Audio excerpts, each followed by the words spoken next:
Sean bienvenidos todos. Damos las gracias a todos los que han podido poner este tiempo separado para que podamos estar aquí en esta mañana. Cuando comenzamos esta serie de poner versículos, la idea es que nosotros tengamos en nuestros corazones el refuerzo de la palabra de Dios, atesorarla en nuestros corazones, y por eso estamos con la serie de aquella serie que los reformadores pusieron en la historia del cristianismo, y es aquella de honrar a Dios sea la gloria, porque también ellos decían acerca de que solo por fe podemos ser salvos, y también decían y sacaron de las escrituras aquellas verdades que estaban empolvadas, que solo a través de Cristo, y también que no hay tradición, no hay convención, no hay estatutos que estén a nivel de la palabra de Dios, solo la escritura.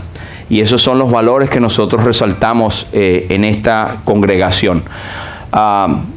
De manera que vamos a leer juntos Romanos 5, versículo 1, y todos leemos Romanos capítulo 5, versículo 1, y leemos así.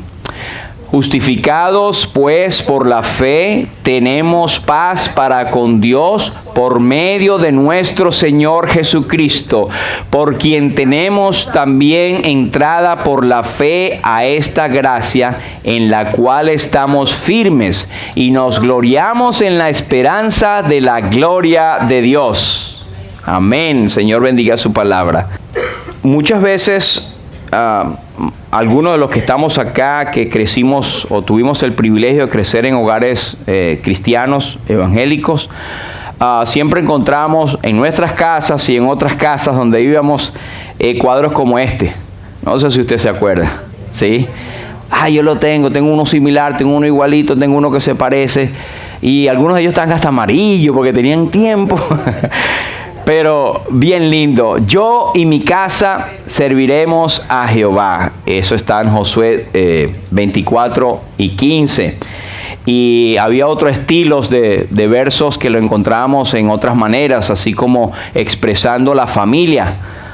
Yo y mi casa, cuando habla de casa, entendemos por extensión que no es los ladrillos que están, es tu descendencia, la gente que está alrededor, que es de tu sangre.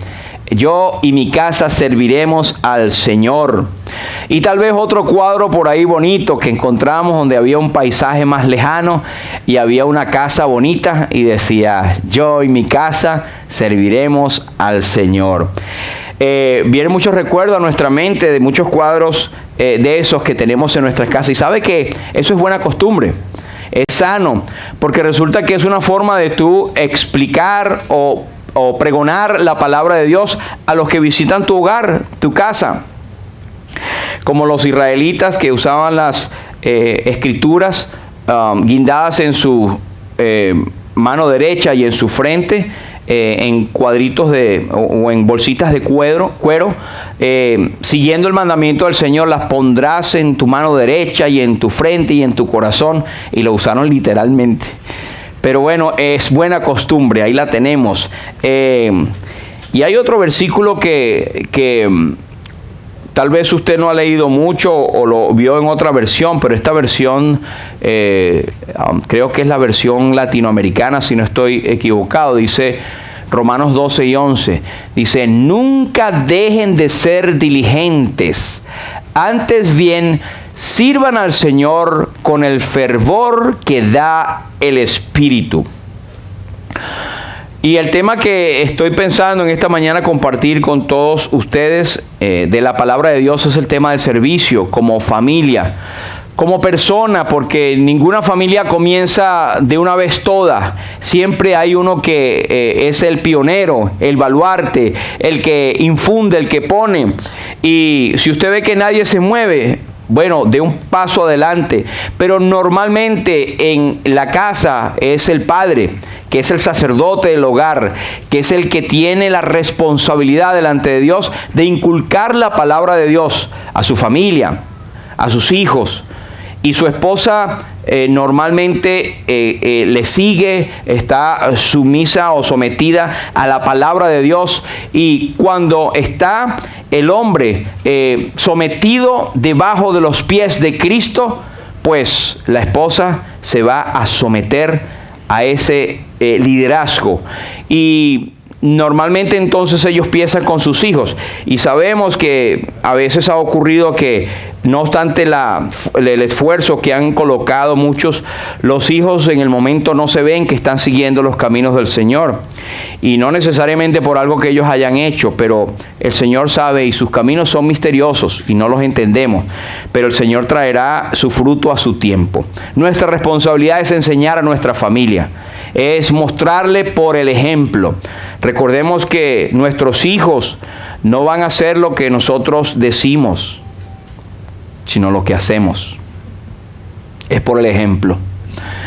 Así que nunca dejen de ser diligentes, antes bien sirvan al Señor con el fervor que da el Espíritu.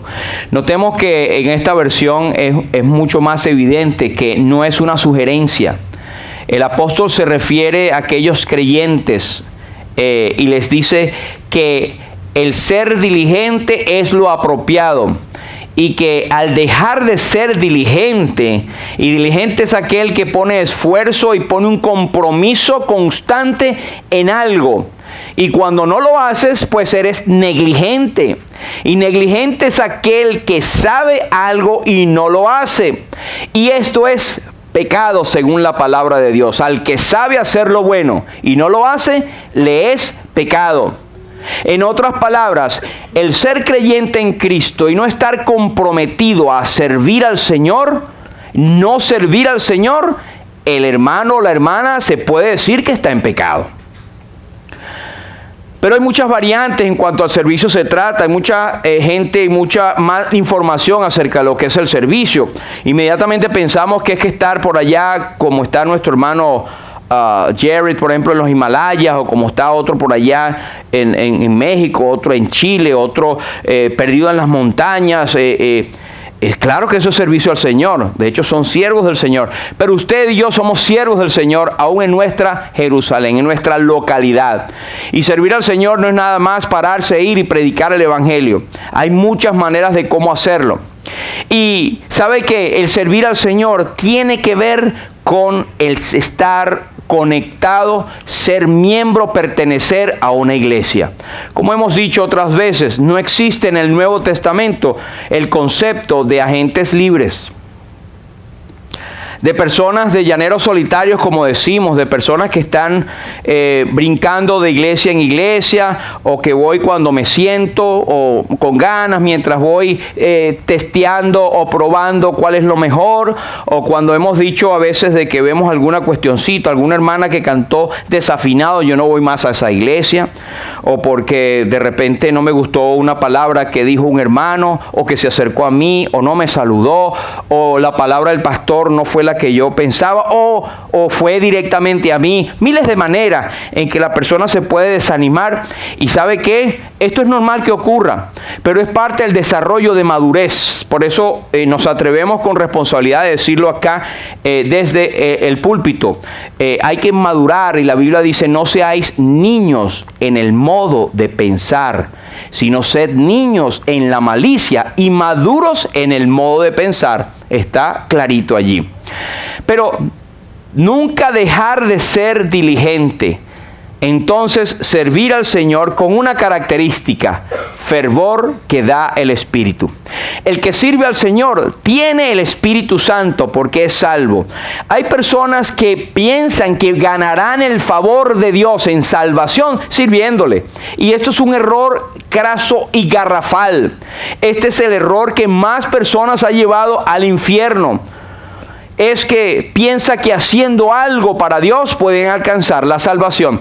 Y hemos puesto el mes pasado, o el antepasado creo que decía en Efesios: porque por gracia sois salvos por medio de la fe. Y esto no de vosotros, pues es don de Dios, no por obras, para que nadie se gloríe. Nadie puede alcanzar de Dios el favor de Dios sirviéndole. Nadie.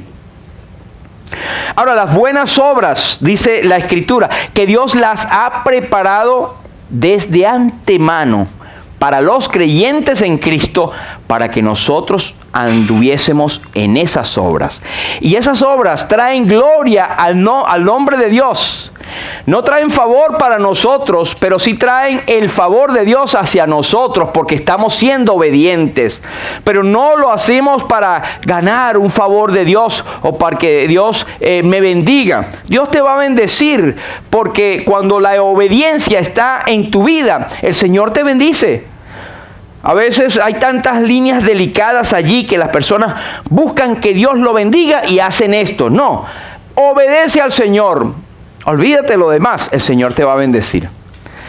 Entonces, dando esa introducción, quiero algunos versículos mostrarles a ustedes en esta mañana acerca de lo que se refiere al servicio de Dios. Y el servicio de Dios nunca debe ser considerado como una obligación. Es un privilegio de los que somos hijos de Dios. Es un privilegio suyo, un privilegio nuestro. Recuerde, el servicio de Dios siempre debe estar conectado a una asamblea, a una congregación, a una iglesia donde la Biblia es la autoridad absoluta. Amén. Repetimos, no puede haber servicio a Dios, personas que no están conectadas en comunión, en membresía de una iglesia. Y si usted tiene duda de esto, venga, nosotros vamos a discutir con usted, vamos a verlo y vamos a mostrarle amablemente las Escrituras donde conseguimos esto. Bien, no es una obligación, es un privilegio. Queremos servir a Dios. Quiero ser contado con aquellos que han gastado sus vidas en el servicio del Señor. Y este versículo en el cual empezamos en Josué 24 y 15, completo, nos dice: y si mal os parece servir a Jehová. Este es Josué hablando. Josué ya estaba en las postrímeras de su vida. Josué ya estaba por morir, ya estaba por los 110 años casi llegando por allí, y ya estaba, como decimos, pidiendo pista. Ya se iba. Y él quiso hablar a la congregación y decirle: mire, ya yo me voy. Y si mal os parece servir al Señor, escojan hoy a quién van a servir. Si a los dioses a quienes sirvieron vuestros padres cuando estuvieron al otro lado del río, o a los dioses de los amorreos en cuya tierra habitáis. Pero yo y mi casa serviremos a Jehová, serviremos al Señor. Y cabe notar que estos dioses a los cuales la nación de Israel estaba inclinado a servir eran los dioses del otro lado del río, los amorreos y los eteos y otros que habían sido dejados allí. Cuando Dios les dijo: tienes que eliminarlos, tienes que erradicarlos, tienes que quitarlos cuando tú tomes posesión de la tierra. E Israel, Zabulón, Isaacar, Manasés, los hijos de la tribu de José, ninguno obedeció. Dejaron tribus vivientes, las dejaron con vida, las dejaron que habitaran con ellos. Y Dios había establecido y dicho: tienen que erradicarlos para evitar precisamente esto, que esos después inclinaran en el corazón de ustedes a la idolatría. Y bueno, Dios, que es grande en misericordia, trató una y otra vez con ellos y mandó a sus siervos. Y este último que estamos leyendo, Josué, fue uno, recuerden, de los que valientemente entró a reconocer la tierra, y que por poco no lo apedrea el pueblo cuando dice: no, van a meternos en esa tierra gigante, etcétera. Usted sabe la historia. Pero él pudo establecer: yo y mi casa serviremos a Jehová. ¿De qué se trata de esto? Quiero mostrarles una versión que es la traducción en lenguaje actual, que es tomado del original, pero con un lenguaje más entendible a esta altura de la sociedad, con este idioma que tenemos en el español tan cambiante. Pero él dice, esta versión dice: si no quieren serle obedientes, decidan hoy a quién van a dedicar su vida. Y me gusta porque servir a Dios, el equivalente es dedicar su vida. Servir a Dios no es una actividad, no es un momento en tu vida, es todos los momentos de tu vida inclinado a Dios. Es que tu vida sea un olor fragante a Dios. Eso es servir a Dios. Y me gusta esta traducción porque dice, dedicar su vida es servir a Dios. Tendrán que elegir entre los dioses a quienes sus antepasados adoraron en Mesopotamia y los dioses de los amorreos en cuyo territorio ustedes viven ahora por culpa de ellos mismos. Y él dice, pero mi familia y yo hemos decidido dedicar nuestra vida a nuestro Dios. Quiere decir que el servir a Dios es una decisión. Usted decide dedicar su vida al Señor. Usted decide vivir para Dios. Porque puede ser, lamentablemente, que muchos creyentes vivan con la salvación y sean salvos así como por fuego. Recuerden, la salvación no depende absolutamente de obras ni lo que usted haga. Y usted tiene la salvación en Cristo. Pero hay un himno que refleja esto muy claro. Dice, he de ir sin ningún fruto que presente al Señor, con el tiempo malgastado he de presentarme así. Esto sí me da dolor. Y habrá el tribunal de Cristo donde se nos exigirá y se nos pondrá delante del gran trono del Señor Jesús, que es el bema, no es el juicio final, es el juicio a los creyentes, donde se va a exponer no la salvación, sino lo que hiciste como creyentes cuando estabas en el cuerpo, y se va a dar preseas y se va a sufrir pena allí también. ¿Qué hiciste? No, es que yo pensé, pero tuviste tantos años de creyente y no pudiste leer. Yo no sé cómo será esto, pero la Biblia dice que hay circunstancias, o va a haber circunstancias allí donde muchos van a sufrir vergüenza, porque la obra de todos se va a aprobar, y la obra que permaneciere será aprobada. Algunos que traerán plata, otros que traerán oro, en equivalencia, no es que es oro, sino que sus obras que hicieron son de tal quilate que permanecen para siempre, pero otro será paja, será heno, será hojarasca, que el fuego las disipa en un momento. Han hecho obras para que alguien lo vea, o han hecho obras para sentirse bien, o ha hecho obras por cualquier circunstancia que no sea el servir a Dios. Eso va a ser probado y va a ser quemado. Eso va a ser el tribunal de Cristo. Es una decisión el servir y dedicar nuestra vida al Señor con nuestra casa, con nuestra familia. Deuteronomio 13:4 nos dice, en pos de Jehová vuestro Dios andaréis, a Él temeréis, guardaréis sus mandamientos y escucharéis su voz. A Él serviréis y a Él seguiréis. Algunos dirán, es que no estamos bajo la ley. Sí, pero la ley ceremonial ya no se hace más, pero hay una ley que es del corazón. Cristo vino para cumplir la ley y la cumplió, y nosotros cumplimos la ley de Cristo. Y Cristo dijo en San Juan, si me amad, cumplís mis mandamientos. Cristo lo cumplió. De manera que el servicio es algo que aplica perfectamente a nosotros, este versículo. Es parte de guardar el mandamiento de amor que Cristo hizo. Podemos decir entonces que el servir a Dios es un mandamiento, no es una sugerencia. Mira, eres salvo y si quieres sirve al Señor. No es una sugerencia. Es un deber, es un mandamiento del Señor. Para la iglesia actual nosotros tenemos los dos mandamientos o sacramentos que hablan que tiene que ser hecho por la iglesia, que es el bautismo y la cena del Señor. A propósito, hoy vamos a celebrar la cena del Señor. Son mandamientos que el Señor dejó para la iglesia como cuerpo mientras estamos en este mundo. De manera que cuando lo hagamos, anunciamos la muerte del Señor hasta que Él venga. Es precioso ese momento, pero también una responsabilidad. Pero el servir a Dios es un mandamiento. Ahora, también tenemos en Hebreos 9:14, el apóstol escritor o el escritor a los hebreos, no se sabe a ciencia cierta quién fue, él está hablando de que la sangre de los machos cabríos, de los corderos, animales que se sacrificaban en el Antiguo Testamento, tenían poder para representar el pecado siendo quitado temporalmente, porque estaban siendo solamente una sombra de lo perfecto que iba a venir, que era el Señor Jesucristo.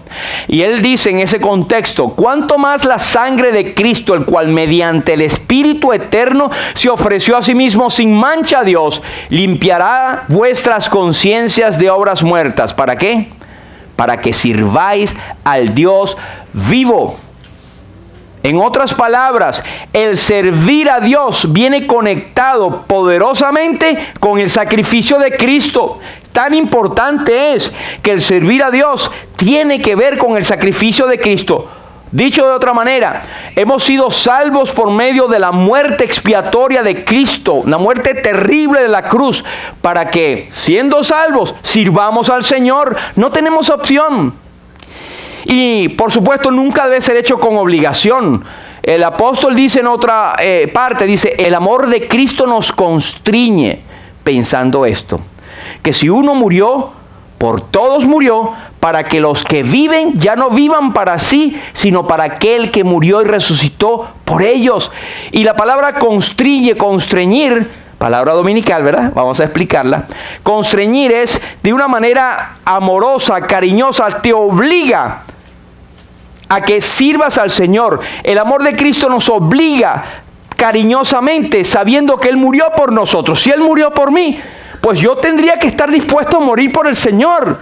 Sin embargo, Él no nos dice: muere por mí, sino está dispuesto a morir por mí. Y el sacrificio que vas a hacer por mí, no se trata de poner tu vida, aunque tuvieses que ponerla, pero se trata de que en tu vida sea un sacrificio agradable a Dios, según Romanos 12. Hebreos 9 y 14, el sacrificio de Cristo es conectado con el servicio. Servir a Dios es parte del propósito de la muerte de Cristo en la cruz del Calvario. Eso es solemne e importante, mis hermanos. Efesios nos dice: según nos escogió en Él antes de la fundación del mundo, para que fuésemos santos y sin mancha delante de Él, en amor, habiéndonos predestinados, ¿para qué? Para ser adoptados hijos suyos por medio de Jesucristo, según el puro afecto de su voluntad, para alabanza de la gloria de su gracia, con la cual nos hizo aceptos en el amado. El servir a Dios es una nota agradable, es un olor fragante a su presencia. Y esto es el propósito de nosotros, haber sido salvados, de haber sido seleccionados, predestinados desde antes de la fundación del mundo.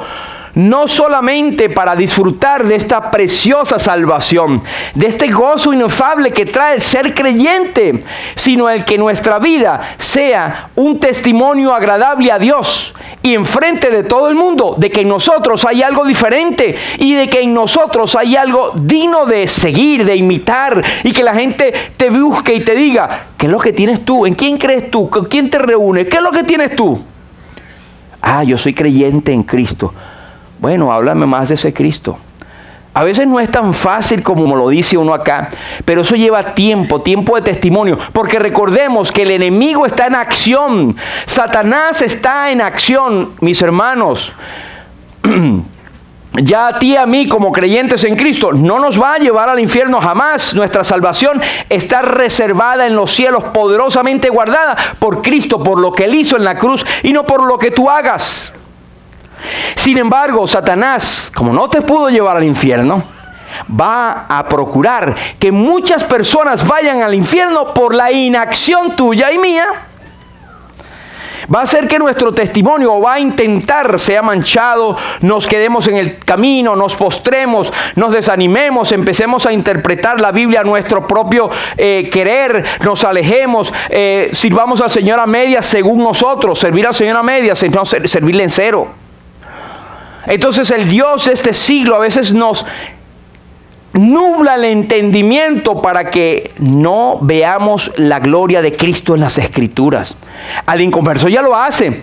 Dice que el Dios de este siglo cegó el entendimiento de los incrédulos para que no les alumbre, resplandezca la luz del Evangelio de la gloria de Cristo, el cual es la imagen de Dios.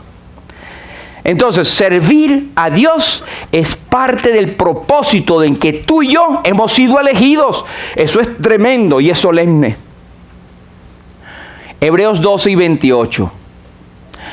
El escritor dice, así que recibiendo nosotros un reino inconmovible, qué tremenda bendición tenemos los creyentes. Tenemos, en palabras del apóstol San Pedro, una herencia incorruptible, incontaminada, inmarcesible, reservada en los cielos para nosotros que confiamos en Dios. Esa es parte de la salvación. Tenemos una mansión en los cielos para nosotros. Y el apóstol lo dice que es parte de un reino inconmovible, un reino que no se puede mover, un reino que está incólume, un reino que es inalcanzable para el mal, porque está reservado en los cielos para nosotros. Durante toda la vida el mundo ha hecho tal vez mofa o referencia, no sé cómo llamarle, al cielo, de que la gente, los buenos van para el cielo y los malos van para el infierno. No, diría que los malos que se arrepienten van para el cielo. Y los malos que no se arrepienten, pues van para el lugar que ellos escogieron. Pero nosotros vamos para el cielo. Al cielo voy, al cielo voy. Es mi mansión celestial. ¿Estás tú preparado para ir al cielo? ¿Tienes la seguridad? ¿En qué te basas para ir al cielo? Si estás basado en que tu papá, tu mamá, tu familia conocen el evangelio desde chiquito, respuesta equivocada. Si está basado en que lees tu Biblia, vienes a la iglesia, estás equivocado. Si está basado en que tienes master degree en teología y sabes mucho de la Biblia, pero no has tenido en tu noticia al Señor Jesús como tu Señor y Salvador, estás equivocado. Cuidado, hermanos, cuidado, y no estemos corriendo una carrera en la cual no estamos ni siquiera registrados.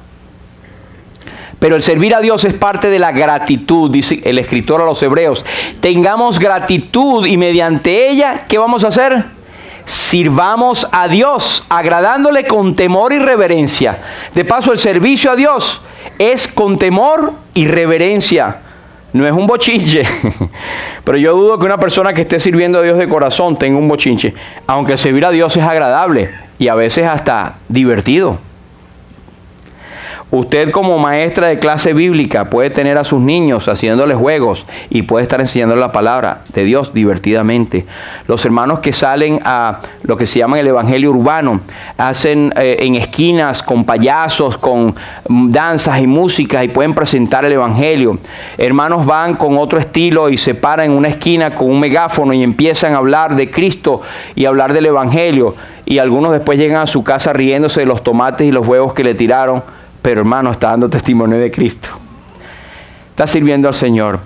Y esos, cada uno de ellos, siempre están anotados. Son miembros activos de una iglesia. Quiero ahora dar un ejemplo y ya con esto terminamos. No creas que es tan rapidito, ¿no? Pero bueno, ya entramos en Gedeón. Es la prueba de Gedeón. Gedeón nos da un ejemplo muy, muy bello acerca de uno que sirve a Dios. Esto está en Jueces capítulo 6. Recordemos que hubo un tiempo después que muere Josué, que el pueblo queda como en stand-by, como en el aire. No tienen reyes, no tienen... entonces el Señor provee los jueces, que eran personas escogidas por Dios para hacer una obra dentro del pueblo de Israel. Y nosotros vemos que hubo, por lo menos, Gedeón fue el sexto juez. El Señor levantó jueces que regían la nación de Israel y daban tremendos ejemplos. Eran hombres y mujeres de capacidad dada por el Espíritu Santo. Pero veamos las circunstancias en que le pasó esto a Gedeón. Gedeón, un muchacho o una persona como normal, como usted y como yo. Veamos el contexto. En el capítulo 6 y el versículo 1 del libro de los Jueces dice así: los hijos de Israel hicieron lo malo ante los ojos de Jehová, y Jehová los entregó en mano de Madián por 7 años.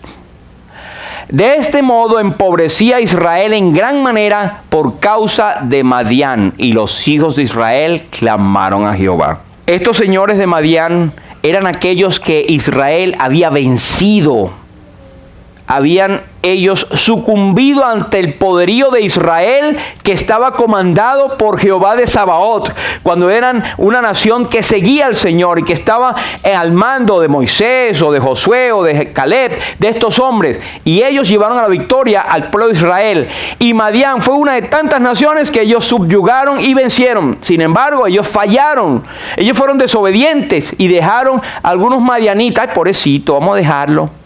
Y Dios había dicho con razón, tenían que erradicarlos, eliminarlos. Y a veces uno piensa, ay, pero qué malo matar a esas familias y quitarlas. Pero Dios en su bondad sabía perfectamente qué iba a pasar si no lo hacían. Es como cuando hay unas células cancerosas y está en una parte de tu cuerpo. Tienen que arrancarte parte de ese cuerpo o de esa parte de tu cuerpo para que el mal sea erradicado. Si se deja ahí, va agarrando y haciendo entonces metástasis en todo el cuerpo. Y esto es lo que hicieron estas naciones en medio de Israel cuando ellos desobedecieron a Dios. Si lo aplicamos a nosotros en nuestros días, nosotros por medio de Cristo hemos vencido al enemigo. Cristo venció por medio de su muerte el que tenía el imperio de la muerte, esto es, a saber, Satanás. Y toda nuestra, el acta de pecado, el acta de que estaba en contra de nosotros, Cristo la clavó en la cruz, triunfando sobre ellas y sobre todas las huestes espirituales. Por eso es que nosotros tenemos la victoria en Cristo, mis hermanos. No debemos temer, porque Cristo venció en el Calvario y resucitó al tercer día con poder. Y eso fue sellado. Nuestra salvación depende de un Cristo poderoso, que un Cristo que murió bajo la carga de nuestros pecados cuando Él quiso, puso su vida y luego resucitó tomando su vida nuevamente. Pero los pecados que nosotros hemos vencido y que Cristo por el cual murió en la cruz, si nosotros nos descuidamos, camarón que se duerme, la corriente viene y se lo lleva. Entonces viene el pecado y va, le das un ladito, le das una entradita. No, pero un poquito, yo sé, yo me controlo. Y por ahí viene hasta que te agarra y no te puedes soltar. Entonces puede hacer nuestra vida miserable y puede hacernos perder el testimonio y puede hacernos caer. El Señor nos guarde a todos. Pero esto es lo que le pasó a la nación de Israel. Después que lo habían vencido, se descuidaron, cayeron en desobediencia, en idolatría. Y para el creyente, ¿saben que hay creyentes idólatras? No, pero si el creyente no cree en Cristo, que es el solo Dios, ¿cómo puede ser idólatra? Sí, hermano, la idolatría es poner cualquier cosa por encima de Dios. Y no me tiene que responder, pero ¿usted ha puesto alguna cosa por encima de Dios? ¿Ha puesto usted en algún momento a Dios en segundo lugar porque es más importante lo que tiene que hacer que Dios? Ahora, cuando esto ocurrió, la nación de Israel clamó a Jehová. Era como que el botón rojo, ya no puedo hacer nada, ¡pum!, clamaron al Señor. Ellos cuando tenían la época de la siembra, aquellos hombres madianitas los dejaban sembrar. Y cuando llegaba la época de la cosecha, venían con todo su ejército y le hacían borrón y no cuenta nueva, los borraban completo, les quitaban todas las cosechas. Israel quedaba empobreciéndose más y más y más cada vez. Entonces ellos tenían que hacerlo escondido. Y Gedeón es el caso de uno de los israelitas que fue, ellos estaban en su lagar, estaban en una cueva, estaban en un sitio donde recogían escondido para que no vinieran los madianitas y se los quitaron. Pero ellos clamaban, Dios les mandó un profeta. Cuando ellos clamaron, no lo dice ahí porque resumí, pero Dios les mandó un profeta y le dijo, bueno, he oído su aflicción. Por supuesto que Dios no le dice, les gusta la cosa, siguen desobedientes. No, Dios le dijo, por su desobediencia le está ocurriendo esto, porque yo se los he dicho. Pero ahora que ustedes saben que están en pecado, entonces yo voy a actuar en misericordia. Dios es tan grande y misericordioso. Y con nosotros, mis hermanos, dice la palabra de Dios que en nosotros hay situaciones que nos hacen a nosotros desviarnos de la palabra de Dios. Y tenemos pecados, hermanos. Nadie puede decir, yo soy santo, yo no hago pecado, yo ni siquiera pienso mal. Pues le estás haciendo a Dios mentiroso. Y la verdad no está en ti.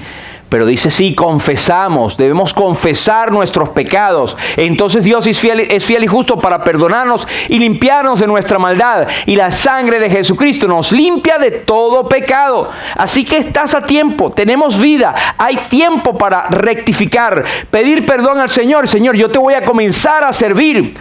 No es este servidor el que le está hablando, es la palabra de Dios, mis hermanos. Y esto es para mí primeramente y también para usted. Entonces dice que, versículo 11, vino el ángel de Jehová y se sentó debajo de la encina que está en Ofra, la cual era de Joás Abiezerita. Y su hijo Gedeón estaba sacudiendo el trigo en el lagar para esconderlo de los madianitas. Versículo 12, y el ángel de Jehová se le apareció y le dijo, Jehová está contigo, varón esforzado y valiente. Notemos que la expresión el ángel de Jehová se usa muchísimo en el Antiguo Testamento. Y el ángel de Jehová es diferente a cualquier ángel. El ángel de Jehová en el Antiguo Testamento tiene prerrogativas divinas. Es el mismo Dios. Cuando se le acerca a Moisés, por ejemplo, en Éxodo capítulo 3, el ángel de Jehová estaba en la zarza. Y cuando Moisés está hablando con el ángel de Jehová también dice, yo soy Jehová. Es el mismo Dios. Cuando se le aparece en Génesis 16 y Génesis 18 a Abraham, el ángel, de manera que ahí sorprendentemente se aparecen 3 varones, dándonos la insinuación tan poderosa de la triunidad de Dios.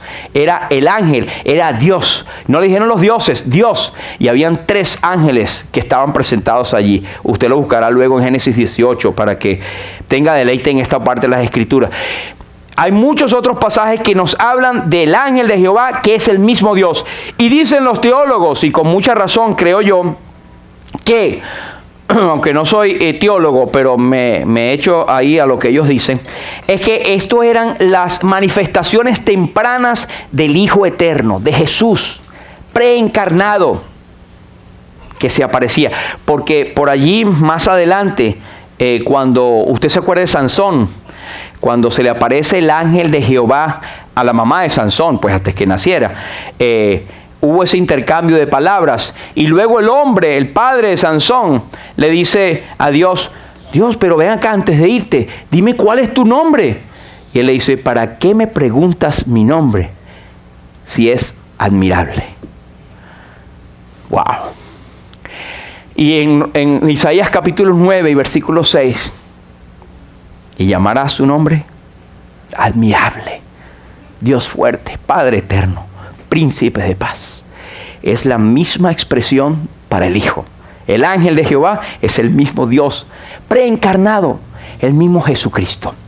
Entonces Jesucristo es que se le aparece a Gedeón y le dice, Jehová está contigo, varón esforzado y valiente. Y Gedeón le respondió, Señor mío, si Jehová está con nosotros, ¿por qué nos ha sobrevenido todo esto? ¿Y dónde están todas sus maravillas que nuestros padres nos han contado, diciendo, ¿no nos sacó Jehová de Egipto? Y ahora Jehová nos ha desamparado y nos ha entregado en manos de los madianitas. En esta conversación de Gedeón se dejan notar 2 cosas. 1, una ignorancia que tiene allí. Pero 2, una humildad tremenda que tiene. Notemos que el ángel, el mismo Dios, le dice, Jehová está ¿con quién? Contigo, Gedeón.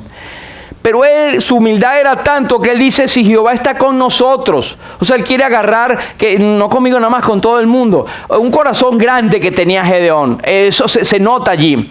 Pero lo otro es que si Jehová está con nosotros, ¿por qué nos ocurre esto? Bueno, ve la historia, qué es lo que están haciendo, qué es lo que han hecho. Y no se lo dijo allí, pero lo vamos a ver más adelante. Tu papá Gedeón tiene su noticia, su responsabilidad, el servir y el hacer adoraciones al culto a este Dios de los incrédulos, Baal. ¿Cómo vas a preguntar, Señor, ¿y por qué? ¿Por qué nos has desamparado? Porque están en desobediencia y tu mismo papá es el primero. Cuando Dios le dice a Gedeón, ponte a trabajar y esto es lo que vas a hacer, ¿sabes por dónde empezó? Por su casa. Sí, es bueno servir a Dios. Y no cuando salgas tú vas a decir, mi hermano, ponte a servir a Dios. Empieza por ti. Siempre hay cosas que tenemos que empezar nosotros, y Dios, antes de capacitarnos o al capacitarnos para servirle, empieza con limpiarnos a nosotros mismos. ¿Cómo estamos? Y es muy posible que si tú tienes el corazón abierto, el Espíritu Santo te esté redarguyendo en este mismo momento y diciendo: tengo que cambiar estas cosas, no estoy haciéndolo bien, no estoy sirviendo al Señor. Y mirándole, Jehová le dijo: ve con esta tu fuerza y salvarás a Israel de la mano de los madianitas. ¿No te envío yo? Casi uno puede ver como que si el Señor Jesús lo ve de una manera cariñosa y le dice: chico, anda con esa fuerza y ese ímpetu que tienes, porque no hay nada que tú puedas tener con lo cual vayas a vencer, pero si vas conmigo, todo lo podrás hacer. Ve, ¿no te envío yo? Recordemos que el Señor es muy bueno con las miradas. ¿Se acuerdan con Pedrito? Cuando le estaba negando, el Señor le vio y Pedro enseguida lloró amargamente. Aquí el ángel le vio, el Señor Jesús vio a Gedeón. ¿Y qué es lo que hace Gedeón?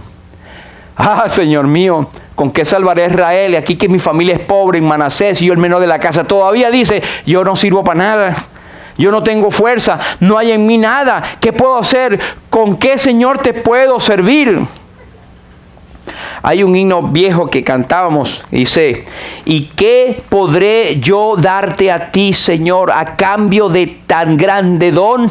Es todo pobre, todo ruin. Toma, oh Señor, mi corazón. ¿Con qué pagaremos amor tan sublime? Jehová le dijo: ciertamente yo estaré contigo y derrotarás a los madianitas como un solo hombre. Y él respondió: si yo he hallado gracia en tus ojos, dame la señal. Y todos sabemos la señal que hubo con la del vellón, que no hay tiempo para hablar eso, pero muchos interpretan mal esto. Yo le voy a poner un vellón al Señor. Déjese de eso, hermano. Eso está muy mal interpretado. Pero no hay tiempo para entrar en eso. Quiero seguir con el tema. Lo próximo que hizo Gedeón al recibir, al darse cuenta que está hablando con el mismo Dios, es traerle una ofrenda. Entrando Gedeón preparó un cabrito y panes y levadura y se lo presentó debajo de aquella encina. El ángel le dijo: toma la carne, los panes y ponlo sobre esta peña y vierte el caldo, y así lo hizo. Uno oye todo eso y le da hambre, ¿verdad? Un caldo bien sabroso, ahí está. Pero él se lo preparó bien, se lo puso sobre una peña y qué desperdicio. El caldito y todo lo echó en la peña. Y él con su báculo lo tocó y aquella peña salió fuego. Era como que Dios había aceptado su ofrenda. ¿Qué nosotros podemos traer al Señor? Traer nuestra ofrenda. Cuando decimos ofrenda, se entiende todo, hermanos. No solamente es lo monetario, es nuestro tiempo. El tiempo es precioso, el tiempo vale más que oro. Nuestras posesiones, nuestra vida, nuestro tiempo es del Señor. Y vino el ángel de Jehová y se sentó. Lo primero que queremos resaltar es que hay que tener un encuentro personal con Dios. Si tú no has tenido un encuentro personal con Dios, entonces no te pongas a servirle. En otras palabras, perdóname la franqueza, no sirves para servirle si no tienes y si no eres siervo del maestro. Jacob dice: declárame tu nombre. Moisés dice: ¿cuál es tu nombre? Job dice: de oídas te había oído, mas ahora mis ojos te ven. Pablo dice: ¿quién eres, Señor? Todos tienen que, antes de servir, tener un encuentro personal con Dios. Isaías dice: ay de mí, soy hombre muerto, porque han visto mis ojos al Rey Jehová de los ejércitos. Después que hubo esa purificación de aquellos carbones ardientes del altar traído por un querubín, después que hubo la purificación traído del altar por un querubín, hubo un sacrificio, hubo alguien que pagó por sus pecados, por así decirlo, él puede decir: Señor, heme aquí, envíame a mí. Después de su encuentro, tiene él la facultad de entonces servirle, no antes. ¿Tú conoces al Señor Jesús o solamente le has oído de oídas? El apóstol no sin razón dice: examinaos a vosotros mismos si estáis en la fe. ¿O no conocéis a vosotros mismos que Jesucristo está en vosotros, a menos que estéis reprobados? Cuidado, hay muchas personas creyéndose hermanos, que no son hermanos porque están reprobados. No porque hicieron algo malo después de haber sido salvos, sino porque han sido engañados pensando que al levantar la mano en un momento dado, ya yo soy salvo. Levante la mano, Dios te bendiga, ya eres salvo. ¿Qué es eso? ¿Dónde ocurre eso en la Biblia? Es un momento de contrición, un momento personal en que yo reconozco que soy pecador y no tengo opción, sino ver a Cristo en la cruz muriendo por mis pecados y su sangre limpiándome y arrepintiéndome de mis pecados. Le digo, Señor, te sirvo. Entra en mi vida. Me rindo a ti. ¿Conoces al Señor Jesús? Luego, reconocer la insuficiencia. Él dijo, ¿con qué salvaré yo a Israel? No es que diga, no, después que yo soy salvo, yo voy a servir al Señor, porque yo tengo tantos dones. Ay, muchacho, ¿cómo le falta aprender?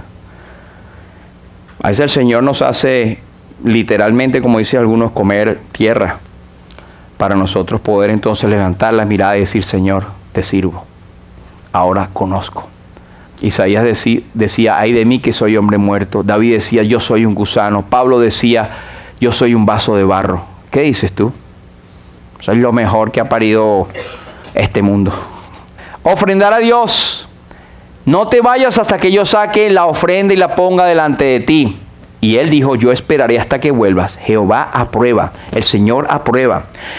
Entrando Gedeón lo presentó debajo de aquella encina y fue agradable a Dios.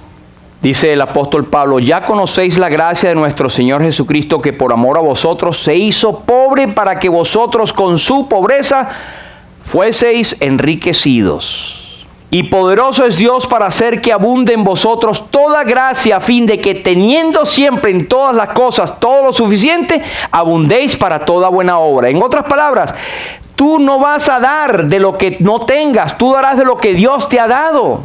Amén. Nosotros, por eso es que no establecemos ni tenemos esta costumbre que el diezmo, deme el diezmo, algunos yo lo respeto. Hermanos, para nosotros el diezmo es simplemente la base mínima. La Biblia nos habla en el Nuevo Testamento, abunda más de la ofrenda voluntaria, de lo que el Señor ha puesto en tu corazón, según hayas prosperado, guardándolo y lo das al Señor. Ofrendar a Dios es un acto de gracia. Ofrezcamos siempre a Dios sacrificio de alabanza, frutos de labios que confiesan su nombre. Es una adoración. El dar la ofrenda es un acto de adoración también. Y vamos adelantando que el número 4 es que él tenía una misión que cumplir. Ve con esta tu fuerza y salvarás a Israel. Tú y yo tenemos una misión. Mas vosotros sois linaje escogido, real sacerdocio, nación santa, pueblo adquirido por Dios. ¿Para qué? Una misión. Anunciéis las virtudes de aquel que os llamó de las tinieblas a su luz admirable. Este himno de Jesús, Adrián Romero, es muy bien al caso. Él dice, no quiero perder las cosas que me quedan por hacer, las cosas que me quedan por vivir en ti. No quiero olvidar las cosas que planeaste para mí, los sueños que me diste, lo daré por ti. No tienes que buscar a nadie más, Señor, yo quiero ir. Aquí está mi tiempo, aquí están mis horas, aquí estoy yo. Mi vida es para ti y en ti la quiero invertir. Aquí están mis manos y aquí está esa mi voz. Aquí estoy yo, aquí estoy yo. Señor, bendiga su palabra y te bendiga. Padre, en el nombre de Jesús, te damos gracias por la bendición de tu palabra, por la claridad con que tú nos hables, con los ejemplos que nos ponen, para que nadie tenga excusas de decir, yo no entendía, no sabía. Señor, nos has hablado, me has hablado a mí claramente también. Señor, cuánto poco te damos a ti de lo mucho que tú nos has dado. Por eso en esta mañana, Señor, yo me uno al rogar de mis hermanos, Señor, aumentanos la fe. Y danos, Señor, el conocimiento de tu palabra. Ayúdanos a servirte, Señor. A saber que todo pobre, todo ruin, todo lo que tenemos es pobre, pero toma mi vida, toma mi corazón, toma mi tiempo, mis horas, mi voz, mis manos, mis pies. Es todo tuyo, Señor. En ti la quiero invertir. A ti sea la gloria, Señor. Llévanos a servirte. Te pido por aquellos que no son salvos, que puedan entrar en el conocimiento de la verdad hoy mismo y puedan recibir ese don precioso de la salvación que es en Cristo Jesús, aquel que murió en la cruz con tal contradicción de pecadores y murió derramando su sangre, pero resucitando al tercer día con poder, ofreciendo vida eterna a todo aquel que viene a Él. Gracias, Señor, por tu palabra, en el nombre de Jesús.